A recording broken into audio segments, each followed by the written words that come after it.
Hey Raghunath, tell everyone about our Patreon community. Sure, Kastuba. The Wisdom of the Sages Patreon community is an incredible online yoga resource.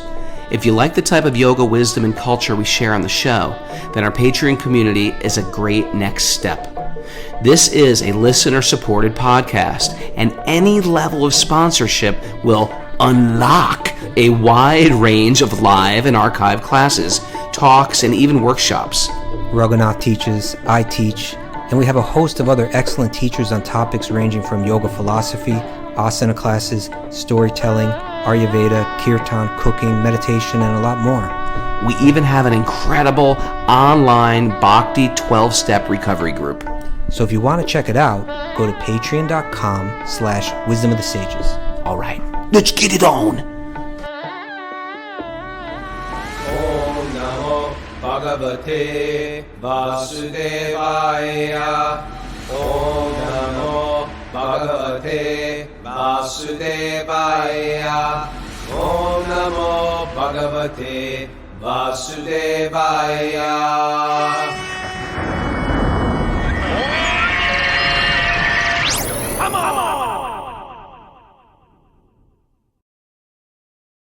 Live from Super Soul Farm, this is Wisdom of the Sages, a daily yoga podcast with your host, Raghunath, and co-host and senior educator of the Bhakti Center in New York, Kastuba Das. Welcome to the show, everybody. Welcome to Thursday's studying, review, discussion of the Srimad-Bhagavatam. The cream of the crop, the essence of all Vedic literature is how the jiva and the divine can connect. What is the jiva? How the soul. Okay. What is a soul? Want to keep on? I don't know. Soul is an English word that our English-speaking audience is more familiar with. You guys don't all understand these Sanskrit words. How the soul can connect with the divine. And that's what it's about. And how to do it in a practical, relevant way. Yeah, they're old books. They're ancient books. But the Bhagavatam, it describes it in a way that you can get it. And so sort of like that's me and Kastuba's job, too. We try to translate the esoterica into the relevant, practical. Esoterica. Like that? And Miss Mara is not feeling good. I told her to sleep in. I said, Mara, you got to sleep in. And she's like, no. Are you taking care of her? Like the show. Let's do the show. She's dedicated. Are you taking good care of her? To sleep in. Raghu? What? Do I take care of her yet? You ask her. Okay. Her. Well, Mara, is he taking good care of you? Yeah. All right. Felt a little bit like Stockholm syndrome kind of Patty Hearst answer there. Yes, he's taking very good care of me. He loves your perpetrator. He's taking good care of me. Okay, good. Good. Thank you for doing that, Raghu. You do that on behalf of all the Wisdom of the Sages participants. Are you going to give them all credit for me taking care of her? No. Why do you have to be so defensive? I was thanking you on behalf of everyone. I'm saying by taking care of Mara, you're serving everyone. You're doing such a wonderful thing. Roots of the tree, all the leaves become satisfied. Okay. We got announcements to make, Raghu. We got announcements. Let's not make too many. Right. Yeah. We got Bhakti Recovery Group meetings today at 9 a.m. and noon. I also heard the BRG podcast just dropped another episode. That's right. Number BRG 4 is podcast. out. Hey, right now, go to your Apple podcast and search for Bhakti Recovery Podcast and follow them. Follow it. Hit the follow button. Go to the reviews. Give them a 5-star review and tell them you like them. Tell them why you like them, even if you have never even heard it once. Just we're trying to pump this up, and we have a big community. We can raise the bar. We can get awareness around this and share it with people who you think, hey, you're in recovery. I think you might like this, or pump it up. You might need recovery. You might need this. I think you need this. It's a great thing for interventions as well. You need the Bhakti Recovery Group. You did this to me, and you did that to me, and now you really need some recovery. Here's the group. You need to recover from what? Just being you. All right. So, what else, Mara? We also, our show tomorrow will be at 8 a.m. Back to Sorry 8. for bouncing around, but Wah, wah, wah, wah. Yeah, people are like, oh God. All the 6 o'clock people are like, oh man, I thought we were back to 6. Sorry. yeah. And this Sunday is Urban Devi Sangha at the Bhakti Center Uh-huh. at 11 a.m. And that's Oh. online. So if you go to bhakticenter.com, you can find it on Urban Devi. Nice. All righty. Wisdom the Sages retreat at Super Soul Farm, last retreat of the year. Welcome you to hang out with me, Mara, and Kostuba. Maybe we can squeeze some vegan meatballs out of this lady. And we'll have lots of kirtan, a lot of Kostuba, a lot of Sweet Baby Krishna, a lot of autumn leaves, a lot of dancing, and a lot of just sort of like getting together with people you love for a long are the autumn dates? weekend. It's Columbus Day weekend. There's an extra day in there. Mara knows the dates. Oh, yeah. October 6th through 9th. Thank you. October man. 6th through 9th. And on the 17th, which is only 3 days away, the registration for the new session of Sage Groups, which basically begins in early October and goes throughout the rest of the year. So get ready for that. Right? All right. All right. Are you good? Mara going to do a Sage group again? Yeah. Yeah. Everybody in Mara's group is like, they're all like, have become best friends. Yeah, yeah. my Sage group is keeping the same people. Oh, you Yeah, can't even some of the get groups it. do See, that. there's some Some of the exclusive groups Sage do groups that. I found. Yeah, because they get that pre-registration. If you're already in a particular group, you get the that's first not dibs to go fair. back in. And some of these groups are quite Exclusive. you could say exclusive. I don't know what You gotta word I bribe was your searching way for. in, or you need like can't a get in that platinum group. membership. You can't get in that group. They all get stuck in my loser group. You don't have a group. I Why don't don't you have a start a group. group, Rogana? I don't have a group. Why don't you get one? Maybe I should. Maybe I should. I think you might like it. That'd be a popular group. Do you do one? No, but I do a lot of other stuff for the Bhakti for the Sage groups. So this is something you could do for it. Okay. I deflected About that accusation quickly. He bought that. Okay, we ready to get into the nugget today, Rogana? Oh, do I have a nugget for you? Do I have a nugget for you, my friend? This is Okay. from your friend in mind, an American humorist. What is a humorist? He tells jokes. Then I'm a humorist also. I tell jokes. Okay, part-time. Add it to my bio. I do so many things, actually. I Let's always say I'm focus not on good at what anything, this but person does. You know what I'm doing today, Kasuva? I'm grouting. Humoring people? Well, I always humor people, and I always do part-time botany and occasionally a little masonry.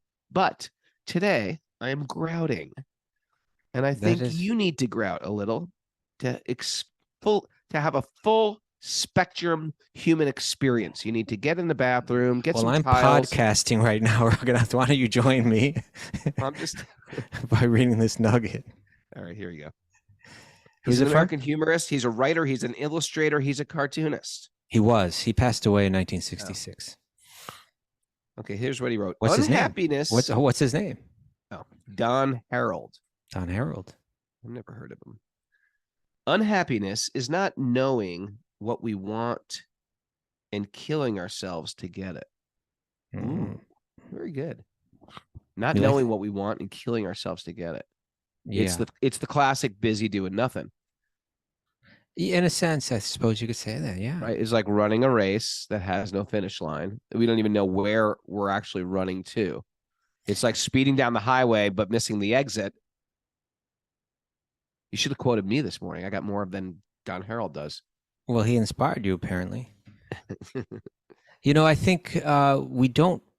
What's an interesting exercise, Raghunath, is just like to find the things that we desire in life and then try to understand why we desire them. Like sometimes people are like really into almost like shoes, right? Yeah. Sometimes ladies are into having lots of shoes. Like you go into their house, their closet or something, and there's tons of shoes. Right? It's become a big guy thing too. But I was going to say that sneakers. You got these sneaker heads, right? Yeah, it's a There are thing. guys that line up.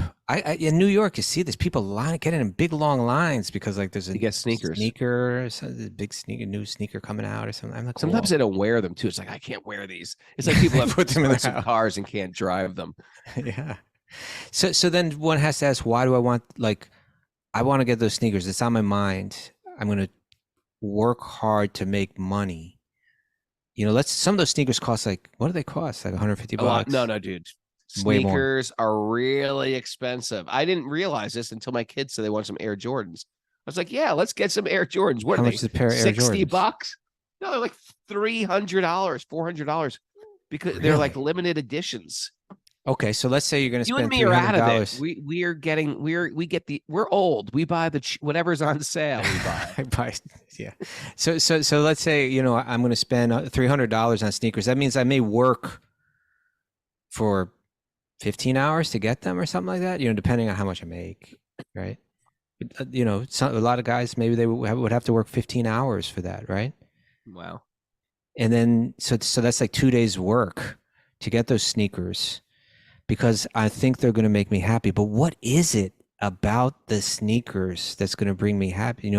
I'll look cool when I'm wearing the sneakers. When you really boil it down to, this is all for my ego.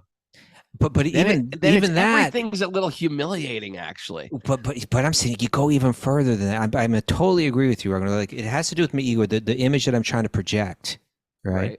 Because I think that image will be attractive to others. So people want to be my friend, people want to be my lover.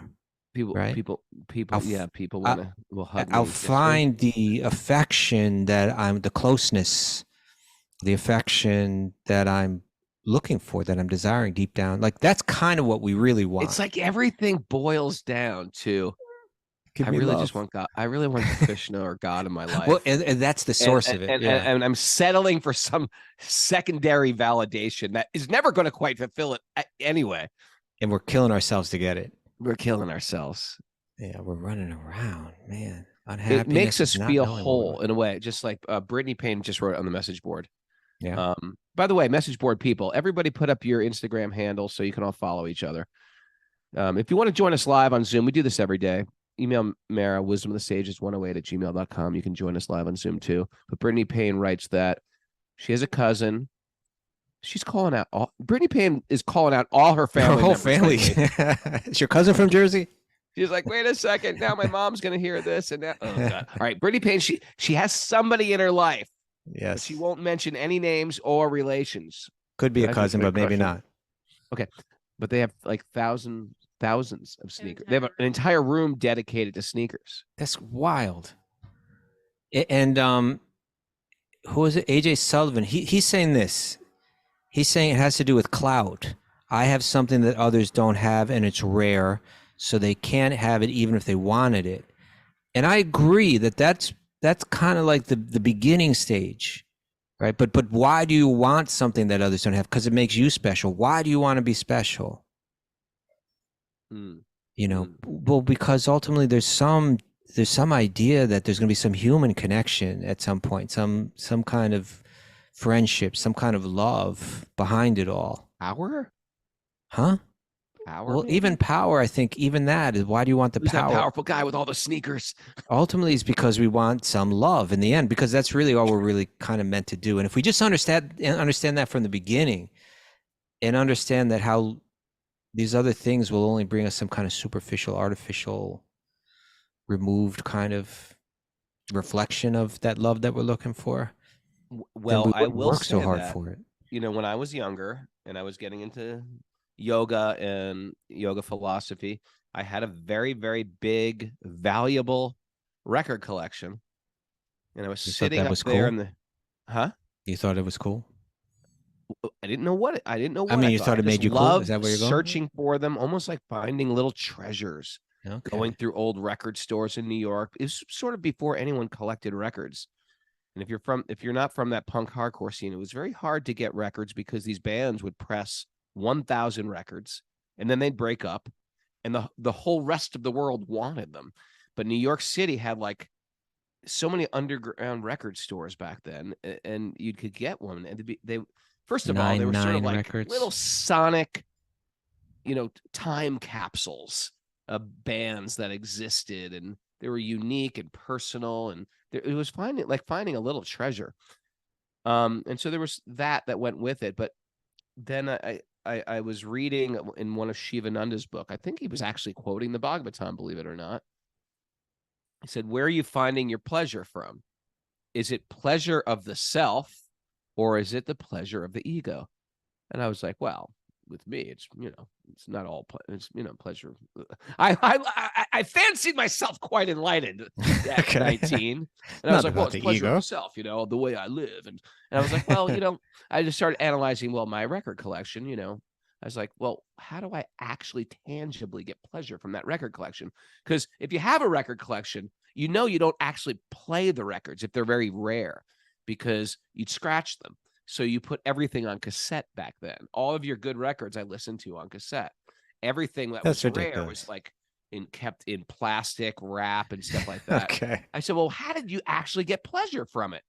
And then I started to analyze it. I was like, oh, you get pleasure from it when another person who values those records comes to your house and you say, look at my records. And then I said, and they flick through your records like, oh my God, you got the Bad Brains record, you got the you got the first Misfits single, and then I realized it was at that point that I get pleasure. This is all for my ego. Everything see. is just for my damn ego.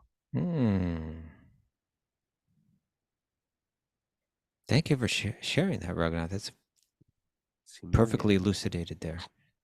Yeah, but you know what? Just hearing that statement made me shift the way I looked at why am I doing what I'm doing in this world? But and again, even that ego thing is because that person is going to look at you in another way, that you're more worthy of their love. I think it boils down to that, and I think Jiva Yeah. G could admit that too. In the 12-step group, she would say, like, it boils down because people have fear and they're not getting love in the world. People just deeply want to be loved. Yeah. And we'll do anything to do it. People will join a gang to be loved. That's why people join gangs most commonly. Yeah. There's love in that gang. If you want to fall in love, maybe that's a takeaway today. If you want to fall in love, you join a gang. When I was remember that story I was telling about Radha Swami when we're talking about the Hells Angels, and Genevieve asked, what are they all about? And I was given this whole explanation. And then Maharaj said, but it's also about the brotherhood. It's like he went right and understood. Really, that's so much what it's about. Yeah. All right.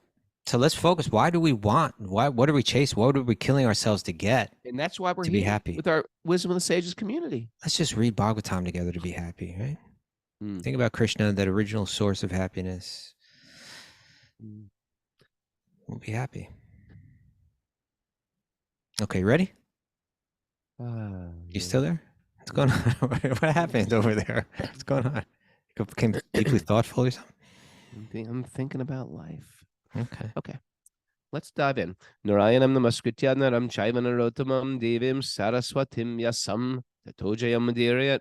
Before reciting the Srimad-Bhagavatam, which is our very means of conquest, one should offer respectful obeisances to the Supreme Lord Narayan, unto Narayan Rishi, the supermost human being, unto Mother Saraswati, the goddess of learning, and to Srila Vyasadeva, the author.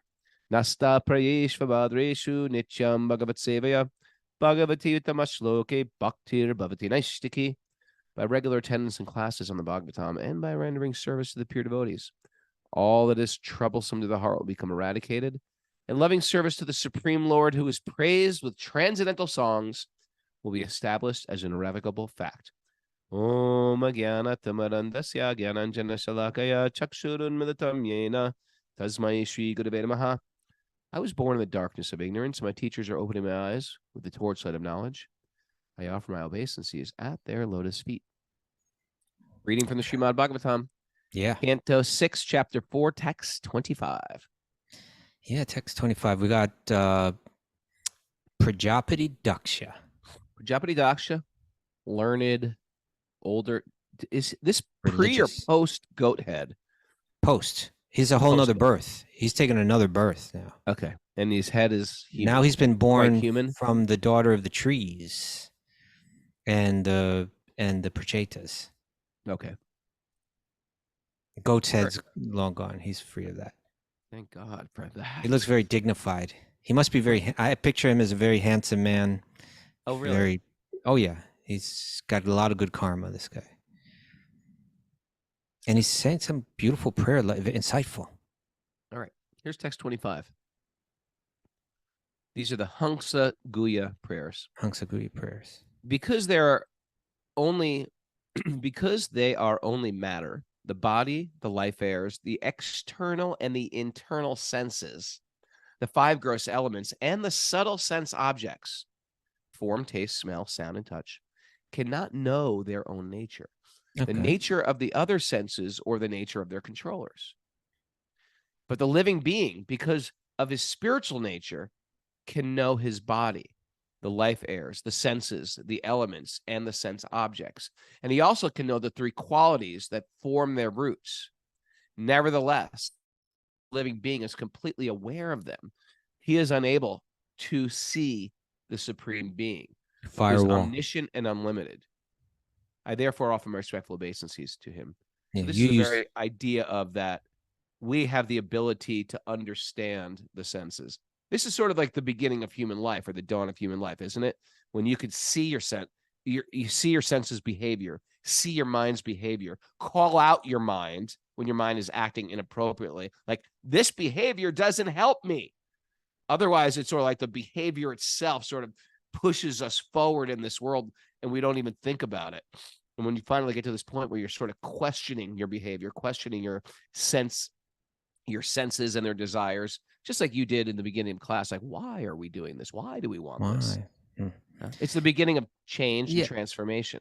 But I think what this verse is illustrating, and it goes back to yesterday's verse when it was talking about it's talking about different levels of perception, right?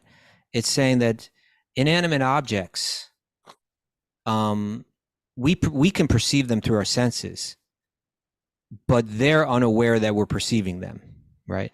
Now you're saying rocks do perceive, and I'm going to give you that, but we're going to give you. Let's choose another. Give me another inanimate object. Microphones. Okay, so the microphone is inanimate. It has no consciousness. So it's made up. It was kind of in a Sankhya way, listing all the different ingredients that make up these inanimate objects. But they're not. We're perceiving them. They're not perceiving us. So they're on 0 level perception. And we're at, let's say, perception level, whatever. I mean, we could say 1, but let's go ahead and say like 10, because there might be a lot of levels of perception between ours and theirs, right? Like a tree may perceive a rock, or a microphone even, but on a duller level with less awareness than we are. But then it's saying, but then there's another level of what we're kind of like, we become the rock, in a sense, or the microphone, or the inanimate. Not that we're inanimate, not that we have no perception, but there's a lot of things that we're not perceiving. Sure. Just as the inanimate objects are not perceiving us, although we're perceiving them.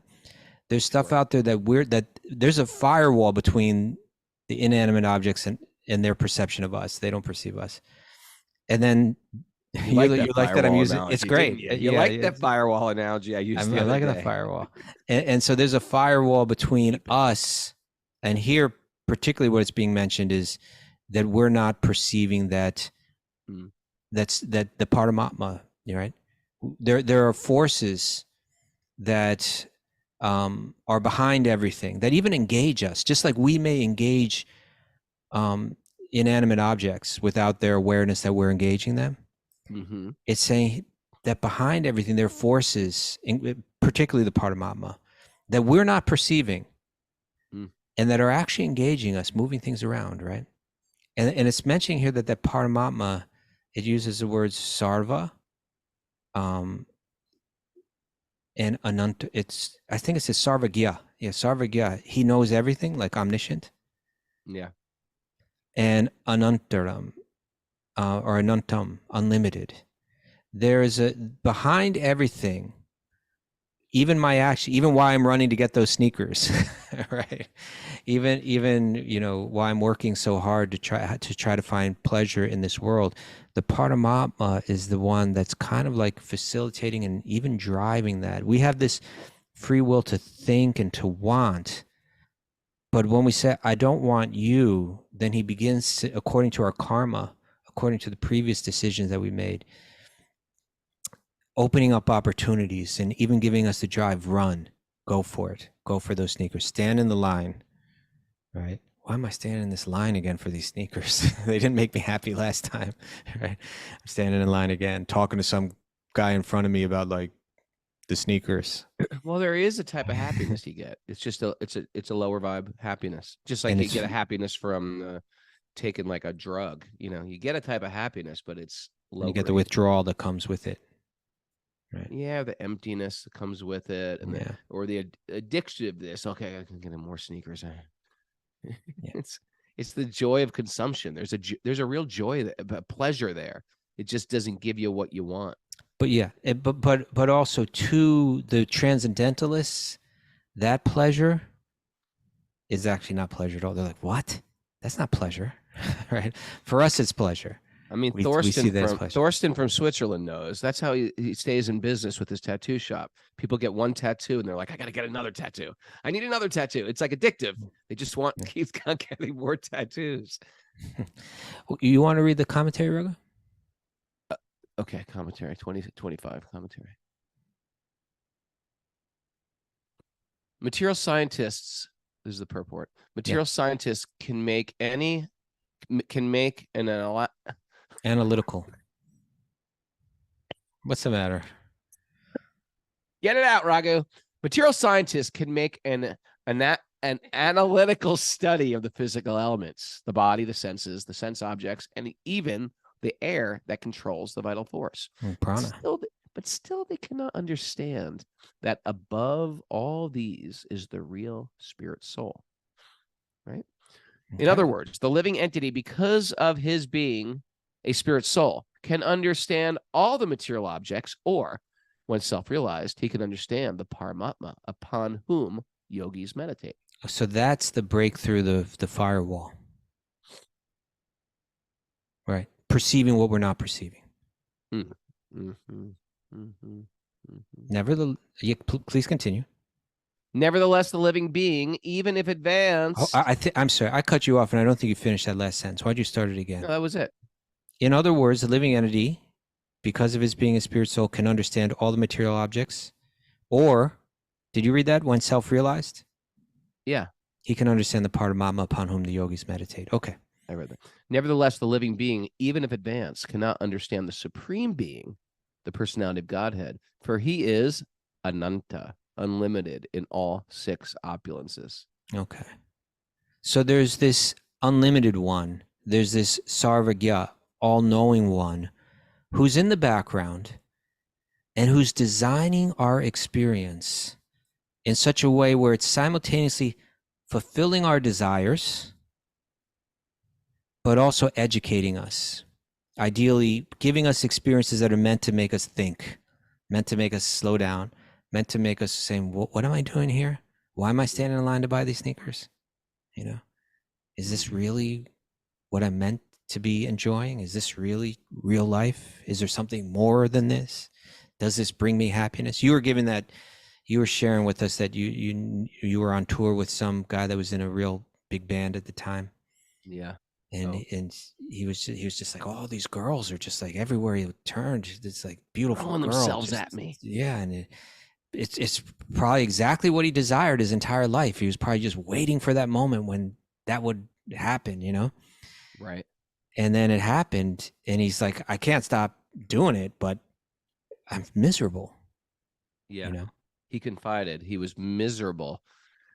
He was miserable doing it, but he was helpless to not do it also. Yeah. So the desire is fulfilled, but still it's fulfilled in such a way, it's designed in such a way that it comes with a sense of dissatisfaction even when you get your desire fulfilled. That's part of the design in the background that we don't see going on. Right? And it's meant to get us to question it more, to try to understand what is behind all this. And through hearing these texts, we get the idea, oh, there's someone behind it. I need to understand them. I need to connect with them. I need to connect with that all-knowing designer behind it. And then I'll learn all my lessons, right? But I think, the question is, how do we see that? But I tell you, Raghunath, there's so much there in the Bhagavad Gita. Bhagavad Gita just lays it all out, Mm-hmm. Our idea is this, that everything's designed, right? Everything, down to the most minute detail. There's a all-knowing designer right there behind it, and therefore it's meaningful. It all has some value and some purpose, directed in a particular way that we can choose to benefit from, right? Even why did I stub my toe? Why am I dissatisfied with the new sneakers that I bought? Why did this it's all meaningful. It all has the potential to help us find our enlightenment, because it's been specifically designed for that purpose. The opposite attitude, and the attitude that is not uncommonly promoted through modern scientific theories, is that the entire thing has no design behind it. Right? That there's no design behind it. It's a random universe. Entirely random. There's no purpose behind it. Right? And actually get up to go to work in the morning in a random universe. Well, the Bhagavad Gita in the 16th chapter, Krishna is saying this is actually the Asuric mentality, right? Right. If you go to 16:8, that text. Great verses. Great verses. Chapter. They say the world is asatyam. It's untrue. It's unreal, right? It's like it's just a dream. Do whatever you want. They say it's apratishtam. It has no foundation, right? It's not built upon consciously built upon something, with a clear intention. You're just fabricating this idea. What's right for you is right for you. What's right for me is right for me. Yeah. You live your truth, I'll live my truth. Okay. Until they conflict, and then we'll kill each other. Right. And then they say it's anishvaram, that there's no controller behind it. There's no designer behind it. Yeah. It's God is dead. And they say that it's aparaspara sambhutam, that it's arisen without cause, right?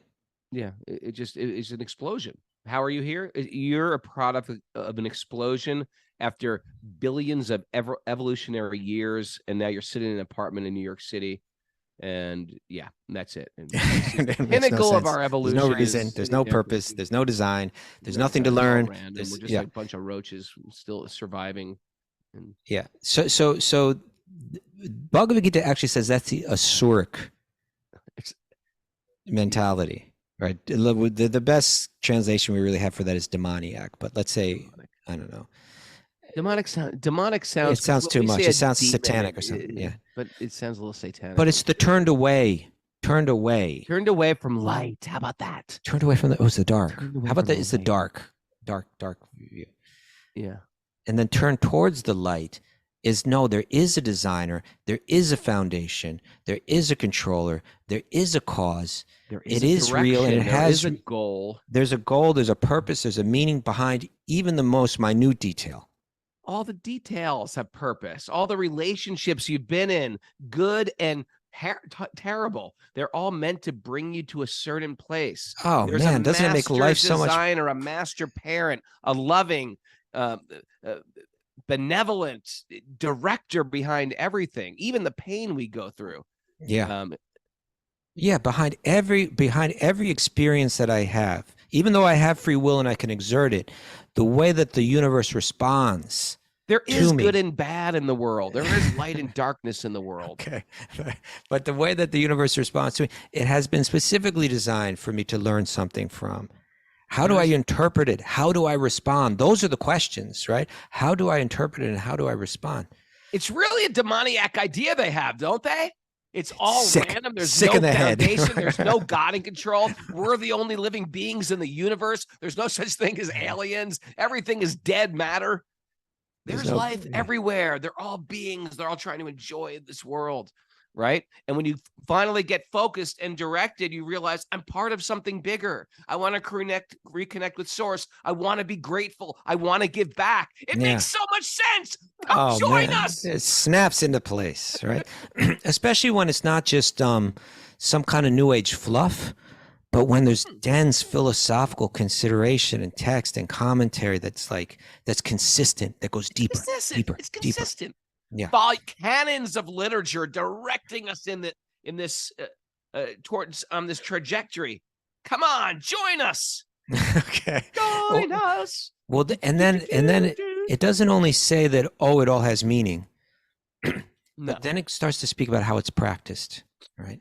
Now let's go back to our Purushottam month meditations, the 15th chapter of the Gita that we're reading back in August every day. Yep. Remember that? By the way, me and Mara are reading the Gita every day. You know that? That's awesome. Ever since that. Huh? Different chapter every day, or how are you doing? Reading a chapter every day. Okay, Gita. that's It's part of awesome. our sadhana. How are you experiencing that, Mara? I'm enjoying it, actually. It's been really nice. Yeah, it gives you life, right? Yeah, it does. It makes life more meaningful. So this is from the 15th chapter, speaking about these levels of perception. What we were reading today says, the inanimate object is not perceiving anything. It's not perceiving that we're perceiving it. We perceive it. We're on a higher level of perception, but there's also stuff that we're not perceiving. So the Gita talks about this, right? This is 15th chapter, texts 8 through 11. The living entity in the material world carries their different conceptions of life from one body to another, as the air carries aromas. Thus, they take on one kind of body and again quit it to take on another. This is talking about reincarnation and karma, right? The air is not the aroma; it just carries the aroma. Carries the aroma, right? The spirit is not the body, or even the so-called personality, their persona. Yeah. Right? We carry that around with us. We project it outward, but the spirit is something driving. You know, just like if you see that movie Avatar, they're like these guys driving this giant robot people. They're not the robot people. They're just driving it. It's just a little guy, a little little weakling driving that giant cruel monster around. That's kind of what text 9 gets into. You take on a new body. The living entity, thus taking another gross body, obtains a certain type of ear, eye, tongue, nose, and sense of touch. You get the whole machine, which are grouped around the mind. You get the computer that all of the different plug-in devices are connected to. They thus enjoy a particular set of sense objects. According to my karma, I might get the body of a dog, and I'm going to enjoy dog food, right? In a bone. When the dog food comes out of the can, you're like, oh, this is great. Or like one of those chewy bones. I don't even know what they make them out of, but right, it's like you give that to a dog. It's like, oh, good, that's what I was looking for. And they start chewing on that thing. But you give that to a human being, they're like, rats. My cats find like these organic rats in the forest, these, grass-fed rats in the countryside. They think this is great. They love eating rats. So you get a different body, excuse me, and you get a different set of sense objects that you enjoy through that body, because the mind and the senses are programmed to respond to these particular set of senses. So that's what's happening. But most people don't see that. Now, text 10 goes, the foolish cannot understand how a living entity, how that soul, can quit their body, nor can they understand what sort of body they enjoy under the spell of the modes of nature. When you're under the spell, there's stuff that you're not perceiving. Verses now. These are some of my favorite verses in the Gita. These are great verses, right? When you're under a spell, you don't see the things that other people see. No, like the cat's not thinking. The cat is. I'm looking at the cat. Oh my God, he's eating a rat. This is disgusting. The cat's thinking, what's the matter? Oh yeah, dinner time. The cat's so excited about it. Right, and so the foolish cannot understand how a living entity quits their body, nor can they understand what sort of body they enjoy under the spells of the modes of nature. These three unseen forces that are. Sure. That are putting us under spell. Sometimes they're making us dull. Sometimes they're making us chase things like that pair of sneakers that I really don't need. Sometimes we're a little bit more lucid. They're revealing more, opening up more. Right, the three modes are affecting us in different ways. But one whose eyes are trained in knowledge can see all this. So this is the point, right? That we can train our eyes to see with knowledge, jnana chakshusa, right? Eyes of knowledge. And then the next text 11, The endeavoring transcendentalist. We're practicing love to that develop word. this vision, right? That's what we are. We're endeavoring transcendentalists. Endeavoring transcendentalists. Oh, That we're could be endeavoring also part of a transcendentalists. bio. Kostubidas, endeavoring Endeavoring that's exactly what I am. I'm endeavoring. I'm not there yet. Practicing. That is great. transcendentalism. Everybody should put this in their bio on their Instagram bio. Endeavoring transcendentalists. Timothy Tucker, endeavoring transcendentalist. Jiva G life coaching. Endeavoring Endeavoring transcendentalist. transcendentalists. Yeah, this is great. The endeavoring transcendentalists who are situated in self-realization can see all this clearly. They're on this higher level of perception, but those whose minds are not developed and who are not situated in self-realization, that I think I'm this body, I think I'm this mind, Right.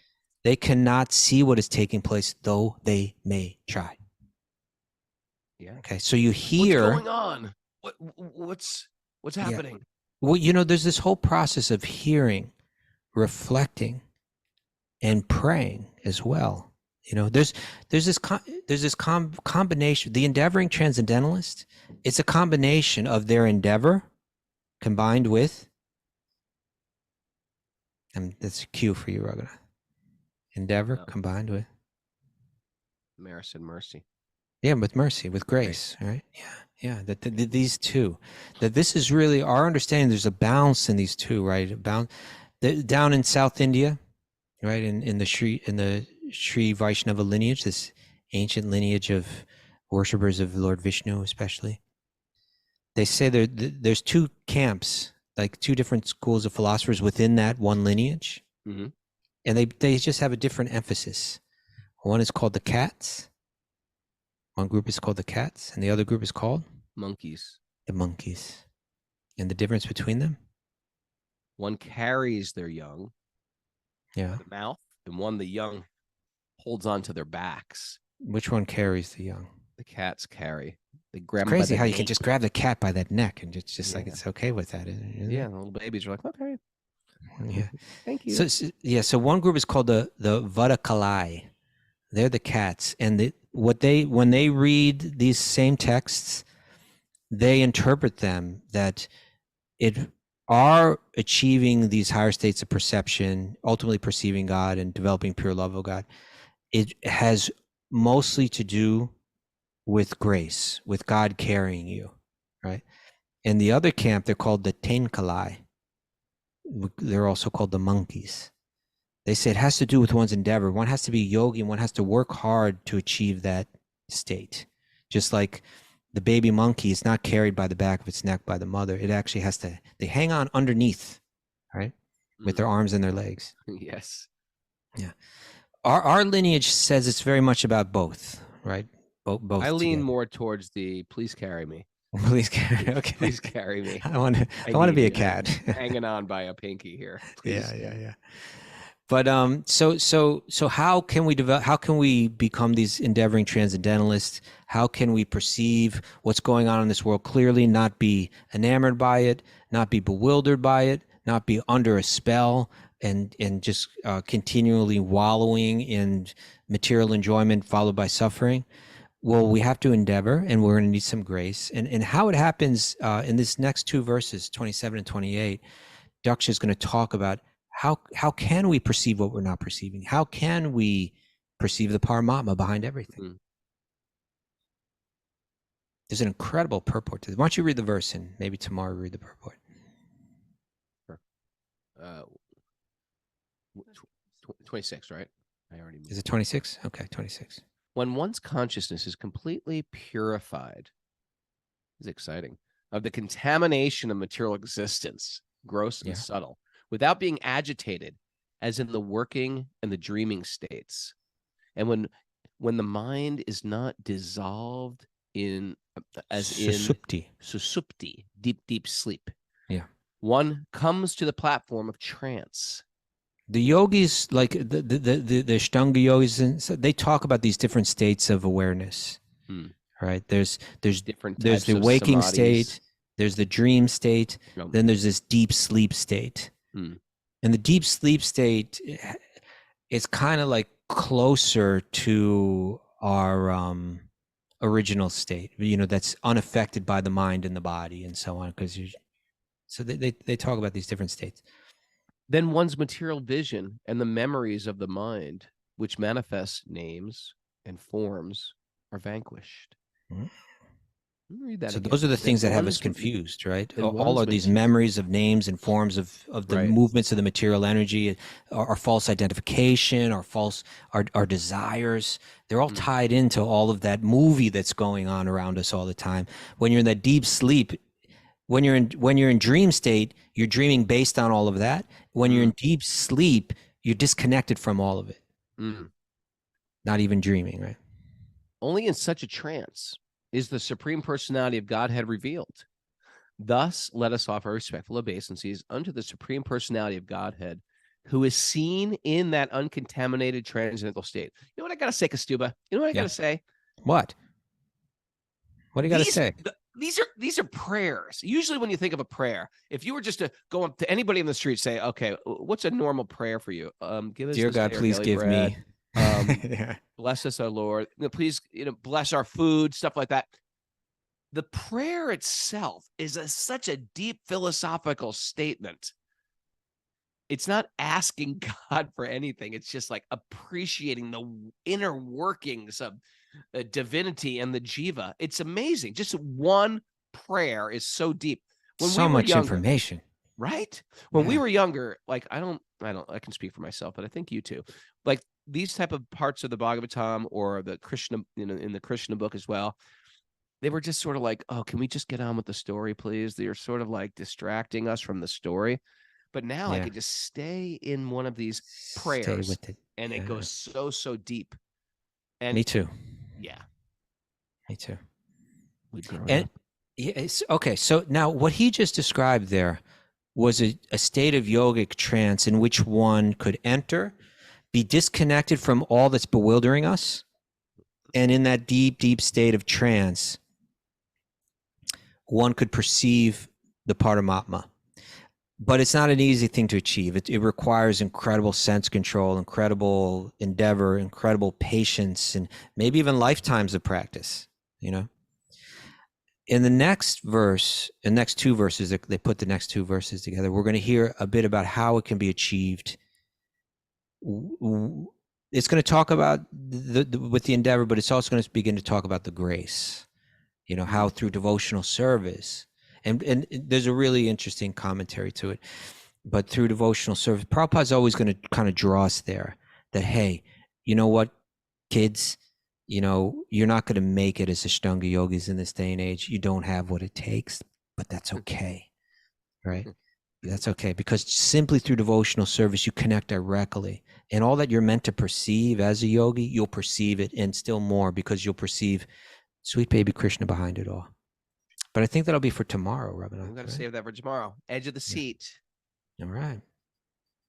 Miss Mara, I'm going to go through this day lost, confused. I need something to hold on to. Do you have something I can take away from today's class that I can Anything to take away? keep with me, keep close to my heart, put in my pocket? I do. Have you been paying attention? Have you on been my paying chest? attention, Mara? Yeah, I While you're have. knitting away? As sick as she is, I've noticed that Karuna, a little 10-year-old Karuna, she's knitting away. she's knitting away. If it's Yeah. big, There's something going on the there. Sage's knitting competition. She got something powerful She's going on starting over her own Vishnu Smaranam. Maybe we should make Cheryl's a wisdom of the knitting, too. Cheryl's Oh, knitting. man. What is going on our Why don't we message get like a board? wisdom of the sages quilt where everybody sends in their little square and then Oh, you that's put a them good all idea. That'd be together. sweet. Yeah. I saw Kripalu was doing a knitting and yoga retreat there. Oh man, I was like, oh, that is a thing. they should invite you as an honored guest. I'll tell them. Please welcome Miss Meta. All right. What is it about my sneakers that will bring me happiness? Nothing. Ooh, I like that one. All right. Is all our pleasure from our ego? Is it? Wah, wah, wah, wah. If you want to be loved, join a gang. Yeah, It's one way to do it. that was a good one. That was a good one. There's a firewall preventing our perception of paramatma. Get through it. We got to get through it. Stupid. Our experience is designed to fulfill our desires and educate us. Every little drop of it, right? Every breath you take. Every move you make. Part of the design. melody. Part of the design is that fulfilling our material desires doesn't satisfy us. Right, that's part of the design. That sucks. If you knew, like going into a movie, that like it might be interesting for a while, but you're going to be disappointed with it at the end. You wouldn't even go. But that's what the whole world is. Right? That's why mature transcendentalists like Mick Jagger say things like, "I can't get no, can't get no." The guy who's got everything just can't get no satisfaction. All right. It's such an incredible song. Connect with the supreme designer. Connect with them. The designer behind it all, Raghunath. Okay. It's both endeavor and grace. Cat and monkey. Cat and monkey. Train our eyes to see with knowledge. And yes. Add endeavoring transcendentalist to your bio. Ooh, yes. Endeavoring transcendentalists. Welcome. Jiva G is putting up. Thanks all the endeavoring transcendentalists for joining us today. Thank you. Jiva G is putting up some, I think, mistaken music history here, Jiva. That's an original Stones song. That's an original Stones song. I just said it was. Isn't Mick Jagger the singer of the Rolling Stones? Yeah, but she said that they covered that song as if like they didn't write it. Yeah, but no. That's an original. It's an original Rolling Stones. As a matter of fact, Keith Richards came up with the riff in the dream state. God was speaking to him, or one of the demigods was speaking to him. Well, these guys, as we were talking about yesterday, Paramatma writes the songs. These guys, we were singing that song all day. I'll write the songs and make the whole world sing. Oh, thanks everybody for joining us. I'm going to Atlanta next week. I'm looking forward to it. I'm going to Nashville next week. I'm looking forward to it. If you didn't register for either one of those, you got to register. Go there and register. I hope to see you all. I'm bringing a pillow. I'm going to whack you all in the head with that pillow. Getting prepared to be whacked back. And Mr. Kastuba. Yeah? What? What are you doing? Huh? What are you doing? Are we there right now? Is that what are you doing today? I might go to the Adirondacks this weekend. I'm going to... Oh. Adirondacks. I might go to the Adirondacks. Interesting. Am I still going to do the show? To hike? I don't know. I've got to think about it. Go to Adirondacks and think about it? I want to take my son canoeing. That's nice. Because it's winding down. It's getting autumny feeling. I know Vegan Trucker wants me to go to Stuyvesant Falls, but you know what? I need some sun time. I need some time with my son. Okay. I appreciate you, Vegan Trucker, and if I don't do that, I'm going to go see your initiation because I love you. Is it okay if I come up one day early before the... No, we're busy today. I figured you were. Of course. Huh? Of course. I want to just buy the ticket way ahead of time because I know that's going to be a busy weekend. What's that? We'll have a vegan sushi feast if you come up a day early before the retreat. You just said that in front of the deities. Oh. All right, I'm down. Okay, so I'll come up on that Thursday. Great. I'll buy a ticket because I know the tickets are going to be selling out on that weekend. Yeah. If you're coming up, buy your train ticket early. Wow, there's a Sacramento Raffiata this week. So we've got to Sacramento?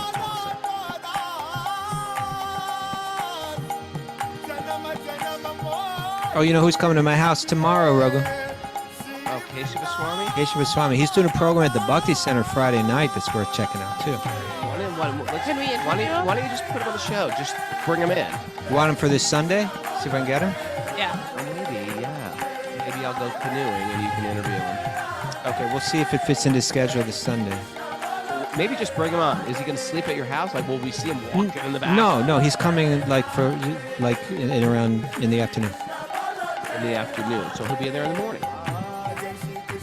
No, afternoon comes after the morning. He'll be here tomorrow.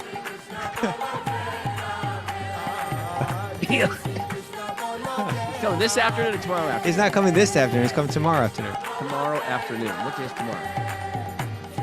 Thursday? Friday. Okay. I understand how you're thinking. Oh, Jiva said Youngblood love it. I think about him because he's a young sannyasi. But I was thinking, what happened to Youngblood? Youngblood's still around. Wait, I which haven't Youngblood? There's a couple Youngbloods. Youngblood from We England. have a Youngblood on the show. Who was that? From England, the yoga teacher, Youngblood. Youngblood. Don't you remember him? The local. Yeah, I do. But I named him after the other Youngblood. Eben. His name is Eben. Oh yeah. I wonder if he's still listening. Sometimes you think gotta people are find not him. listening, and then they're still listening. Just like that lady, Karen French. It was like she was always on Zoom, and then she was not there, and she's like, "Oh yeah, my daughter." Youngblood, if you're out there, let us know. Write to wisdomandsages108@gmail.com. I had a great talk with my son the other day. In He the said, Young Youngblood, have a seat. Youngblood.